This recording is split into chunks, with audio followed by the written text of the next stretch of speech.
Amados hermanos, feliz día del Señor. Quisiera invitarles a que pudiéramos leer el Apocalipsis como algunos biblistas sugieren, que nos acercáramos al libro de Apocalipsis teniendo en nuestras manos lo que en realidad fue una carta pastoral.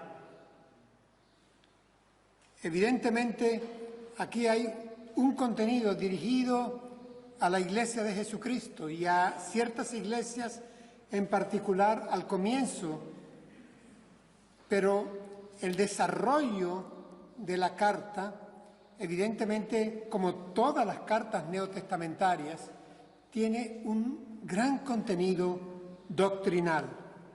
En Apocalipsis conseguimos teología, una teología de la historia, y también conseguimos, evidentemente, escatología, es decir, el tratamiento de lo que serán las finales cosas, los últimos tiempos. Pero acercándonos a ellos, a estos textos del Apocalipsis, viendo en ellos, estos textos, una intención pastoral de quien escribe por revelación directa de Jesucristo. Juan, un líder de la Iglesia en el primer siglo. La intención original del Apocalipsis, entonces, hermanos, como carta pastoral, no es amedrentar a las iglesias, a las congregaciones o a los hermanos en la fe. No.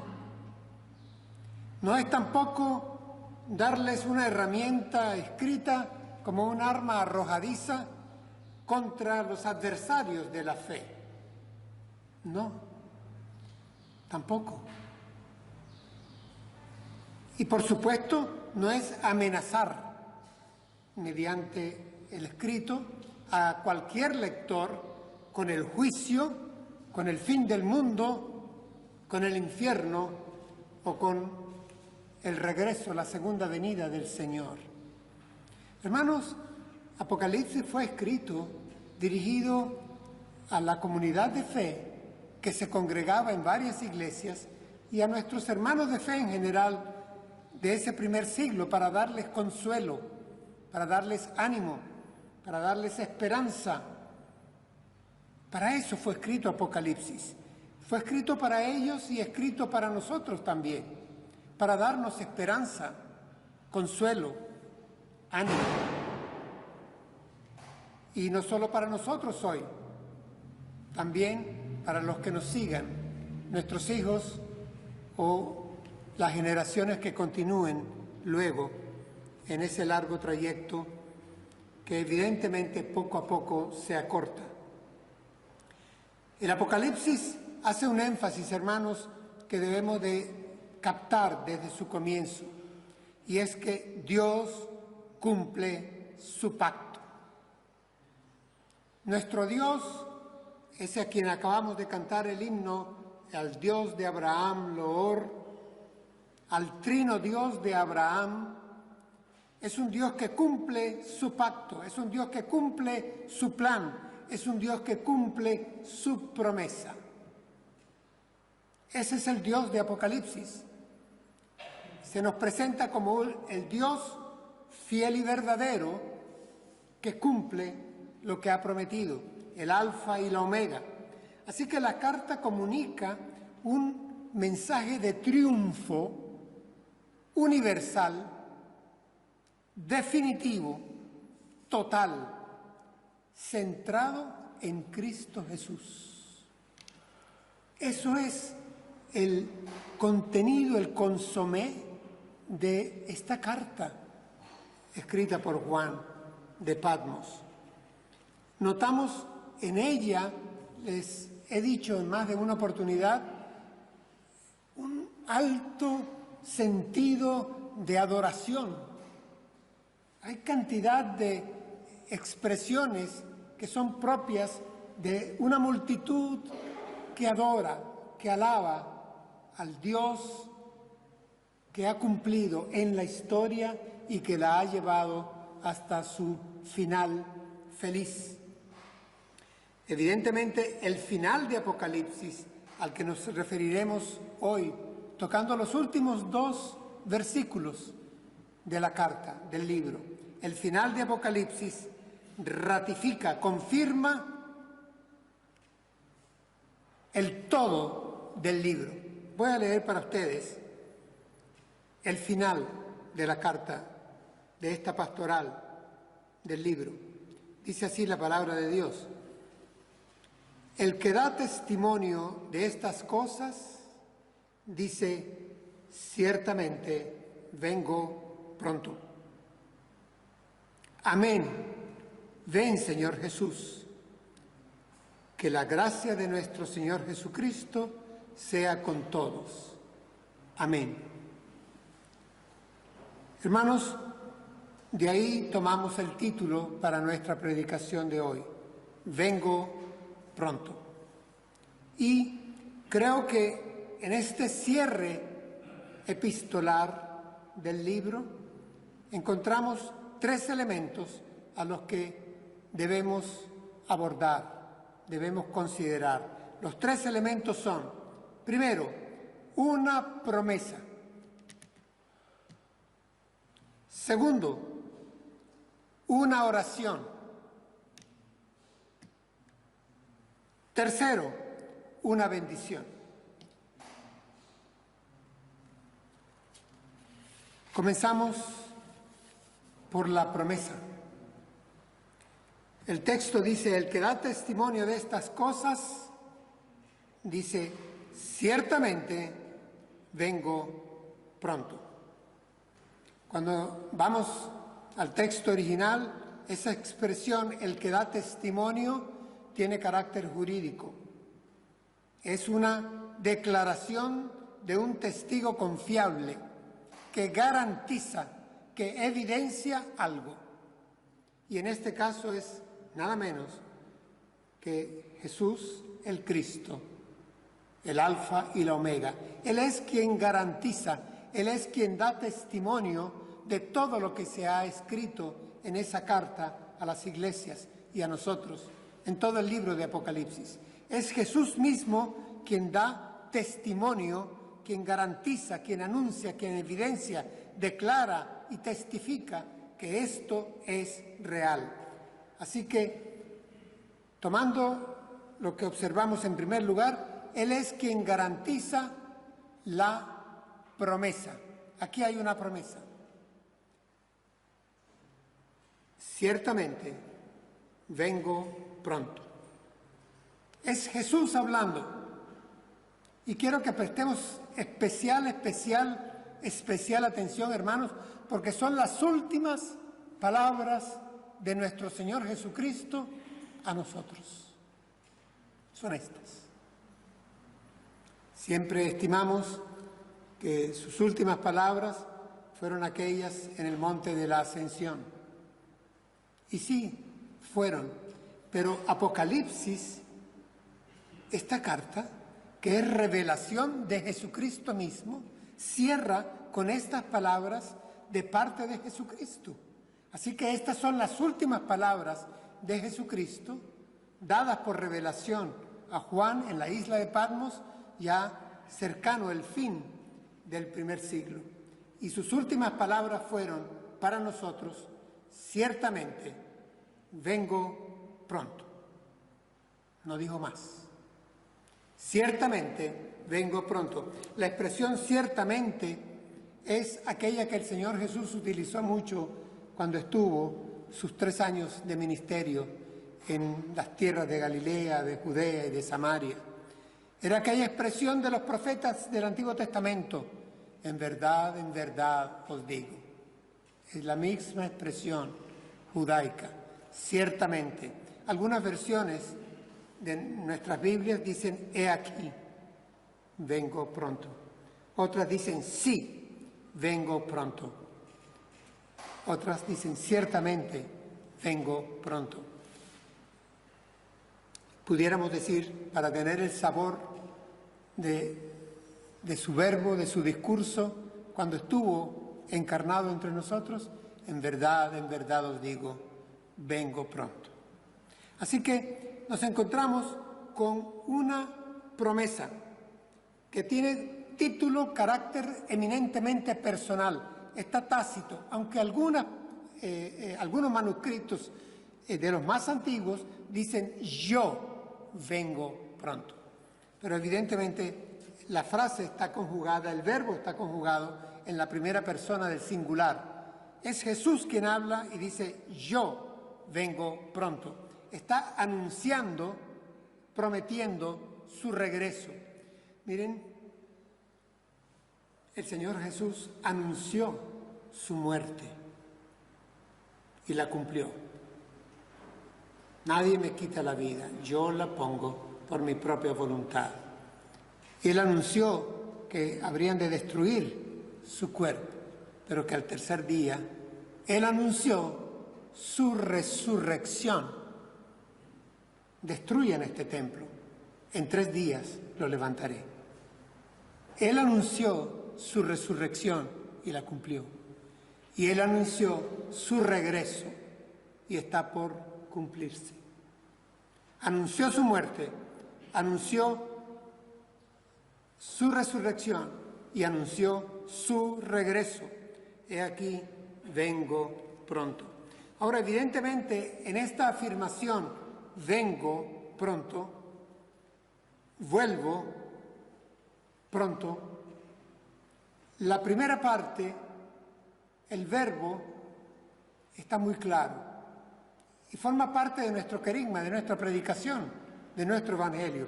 El Señor Jesús vuelve. Él lo dijo, vendré otra vez. Él vuelve y eso está clarísimo. El problema ha surgido con el adverbio de tiempo que sigue, porque Él dice, vengo y agrega pronto. Y aquí es donde ha surgido problema, porque está incierto, no totalmente claro, cuándo es ese pronto. De manera que su segunda venida, su regreso, su manifestación, su presencia, su aparición, hablando es su parousia, su regreso, su llegada, entra en problema, en crisis, con la pregunta ¿cuándo? Porque Él afirma, vengo en breve, vengo pronto. Entonces, está dándole cierto carácter de inminencia a su regreso.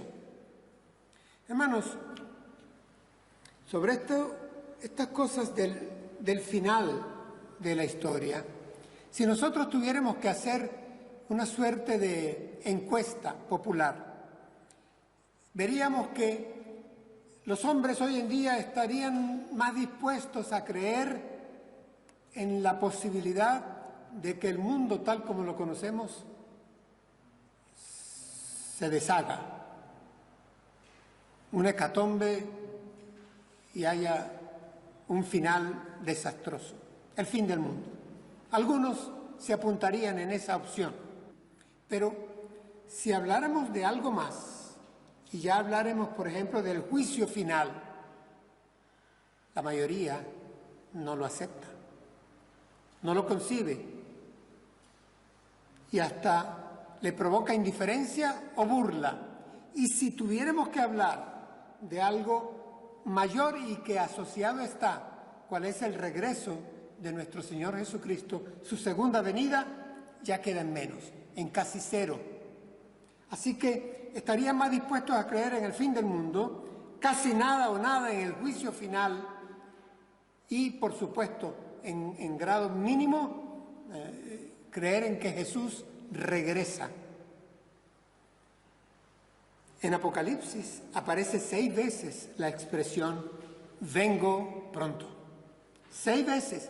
Y en el cierre de la carta, en el cierre del libro, en pocos párrafos aparece 3 veces la expresión vengo pronto, en los versículos 7, 12 y 20 del final.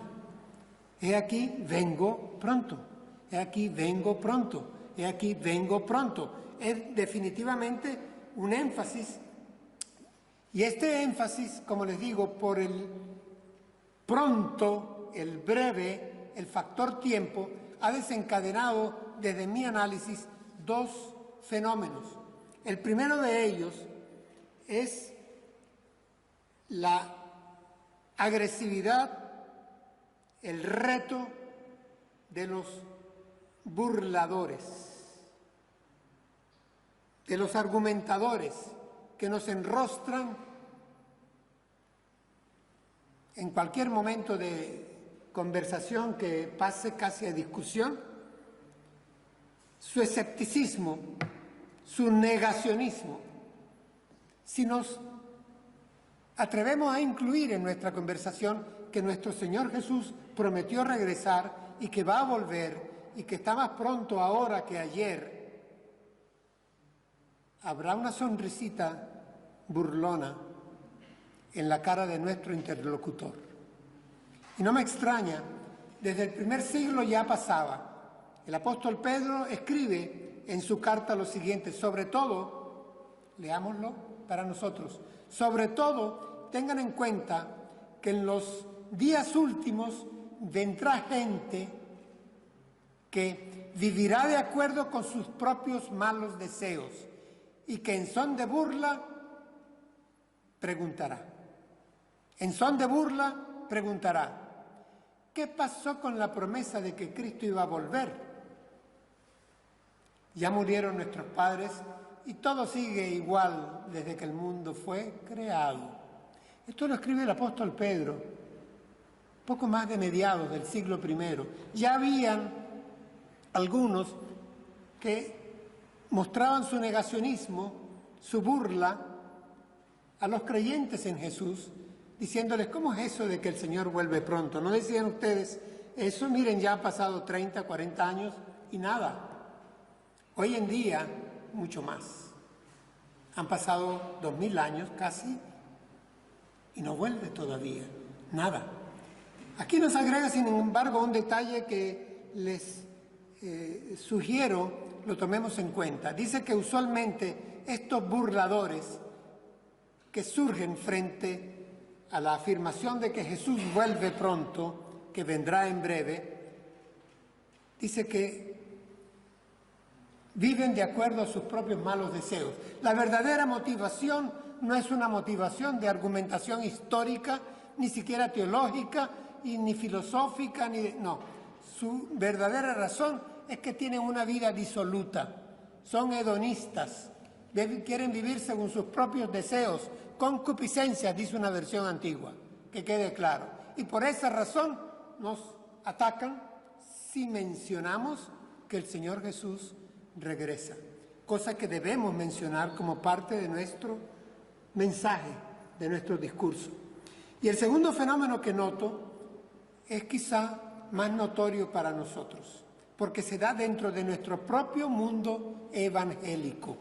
Es el fenómeno del profetismo que se ha desatado desde el siglo pasado y que se encuentra en plena efervescencia en nuestros días ahora. Profetismo evangélico, con especulaciones sensacionalistas, con vaticinios, muchos de ellos, por supuesto, desatinados, fallidos. Hermanos, tenemos líderes, predicadores, evangelistas, se autollaman, proclaman profetas, maestros, apóstoles, que identifican titulares de la prensa como marco de referencia para interpretar el cumplimiento de las Escrituras. Incluso han llegado a ser fijadores de fechas. Han elaborado todo un calendario escatológico.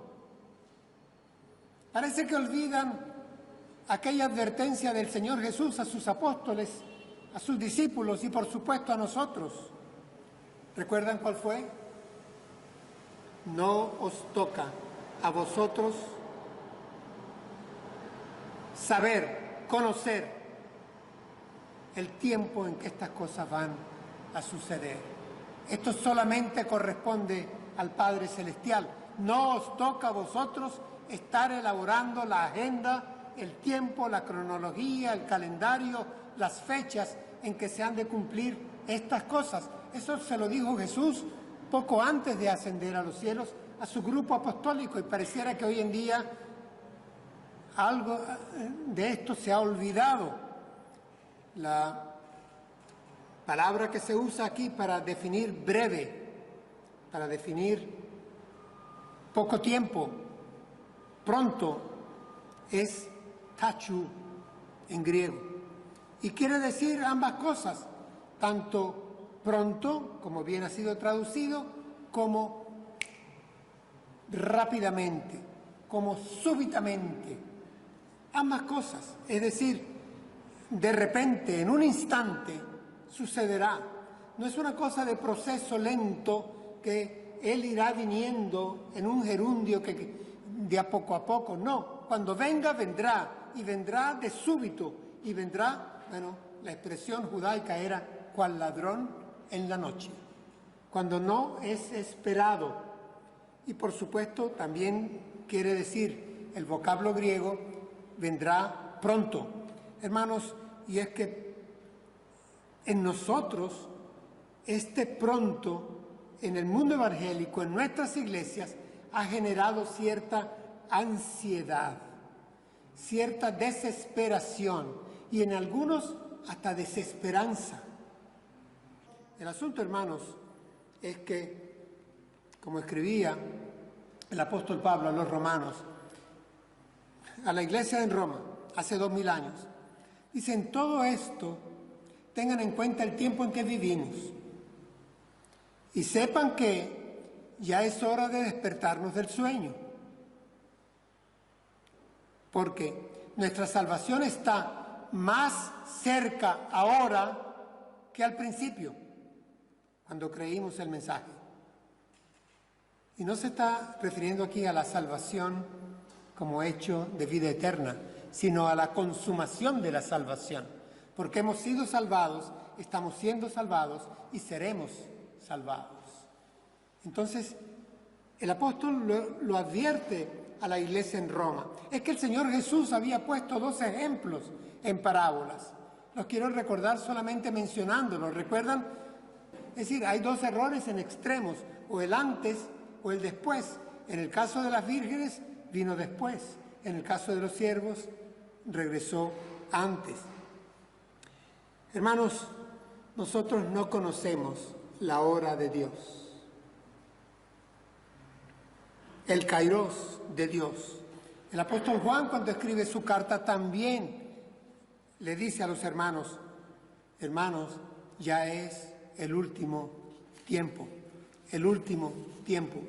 Y es interesante cuando revisamos en la Escritura tantos pasajes que hablan sobre el regreso del Señor, que viene a cerrar la historia, sobre el final que tiene esta era, que nos podemos ir hasta el Salmo 90, escrito 3000 años para hacernos una advertencia que pareciera todavía en el mundo evangélico no estamos tomando en serio.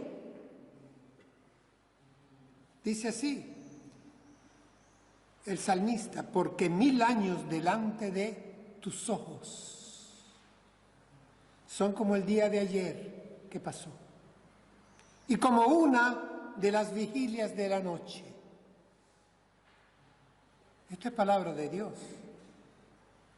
Pero es que queremos someter a Dios a nuestro concepto y sentir del tiempo. Y no puede ser así. Aquí pues hay en primer lugar una promesa. El Señor ha dicho a su iglesia, y nos lo dice a nosotros: ciertamente, en verdad os digo, vengo, vuelvo, regreso, y pronto, en breve. En segundo lugar, les decía que había una oración.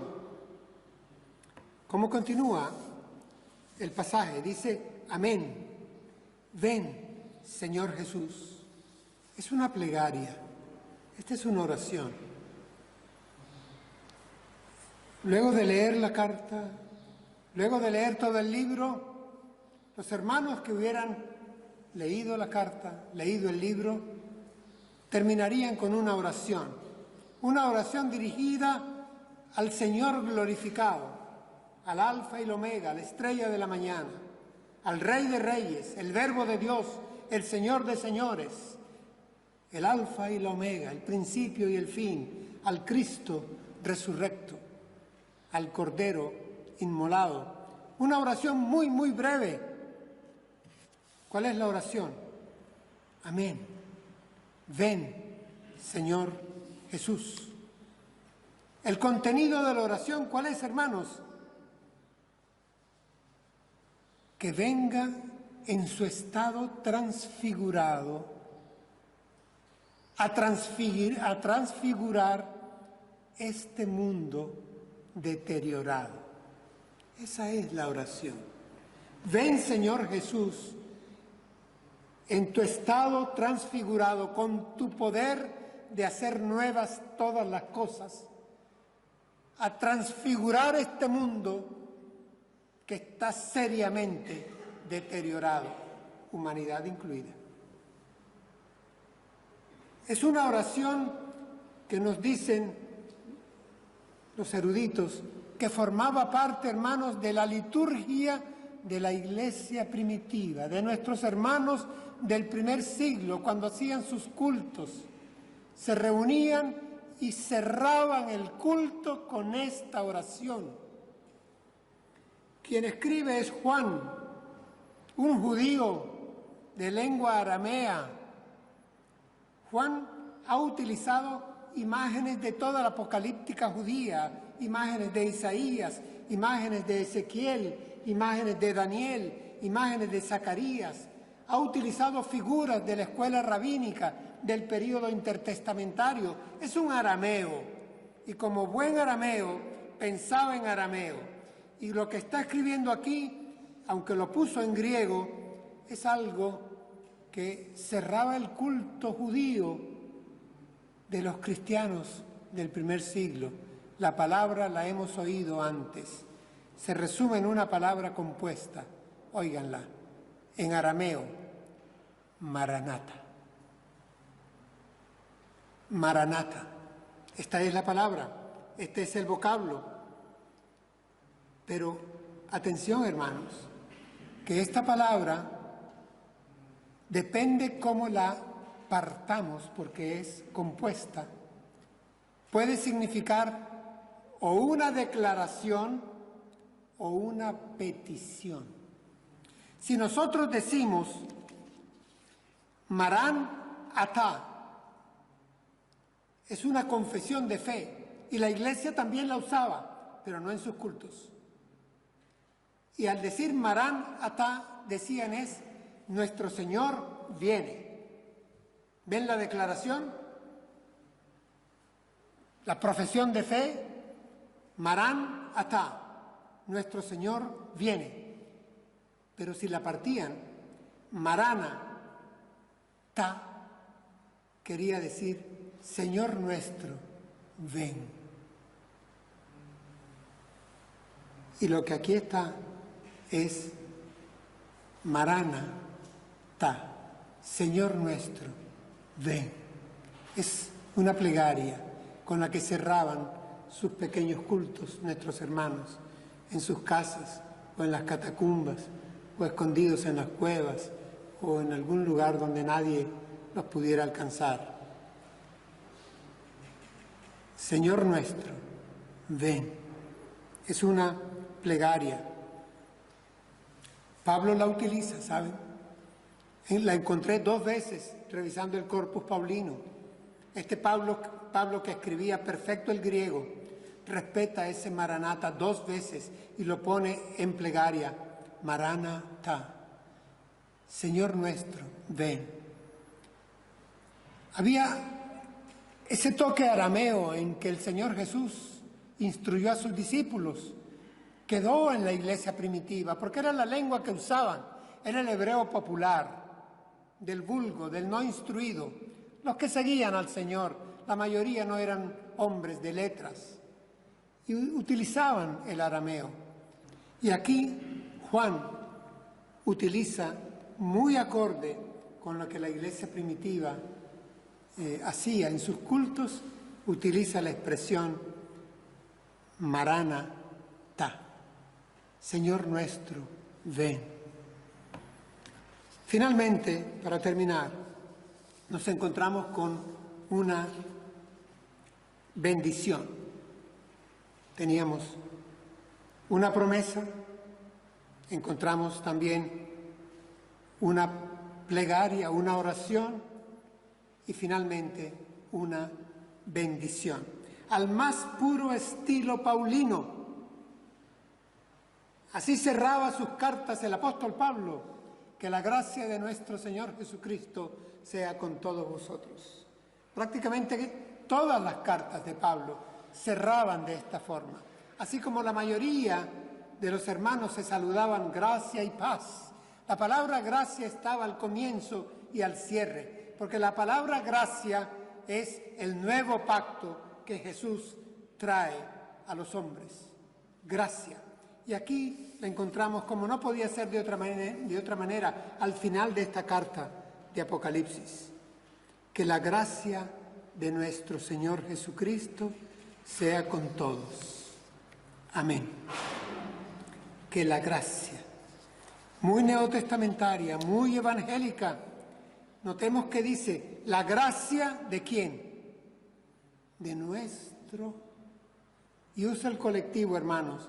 Nunca lo menospreciemos. No querramos invocar al Señor en soledad porque despreciamos la comunidad de la fe. Que eso no nos acontezca. Aquí es que la gracia de nuestro Señor. Y lo califica de Señor, porque sólo así se puede calificar a Jesucristo cuando se lee la carta de Apocalipsis. Señor. Jesucristo es un hombre, Salvador, escogido. Que la gracia de nuestro Señor Jesucristo.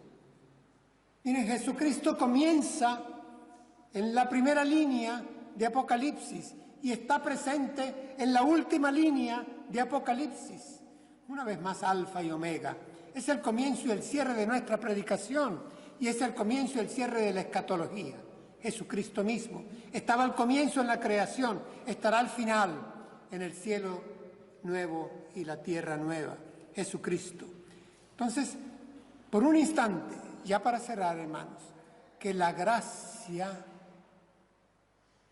ahuyente de nuestras mentes, de nuestros corazones, el temor, la ansiedad ante el futuro.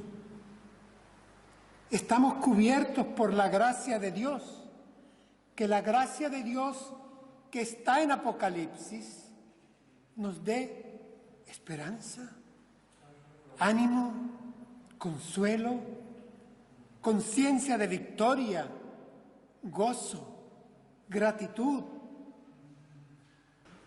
El apóstol Pedro, última cita que les hago, escribió esto, su segunda carta.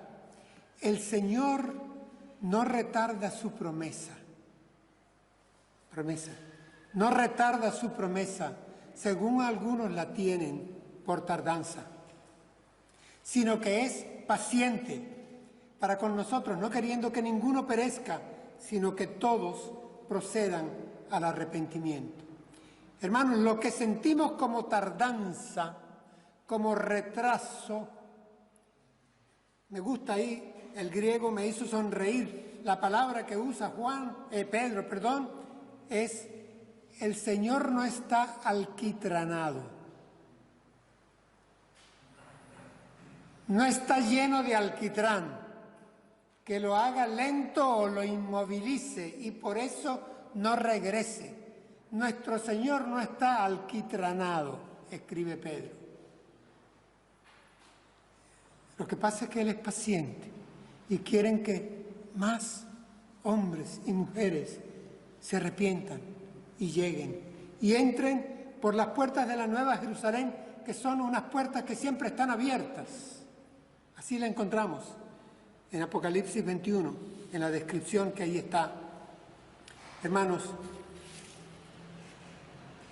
que la gracia de nuestro Señor Jesucristo sea con todos. Es una bendición de parte de Juan de Patmos para las iglesias que lean este texto. Hoy lo estamos leyendo nosotros.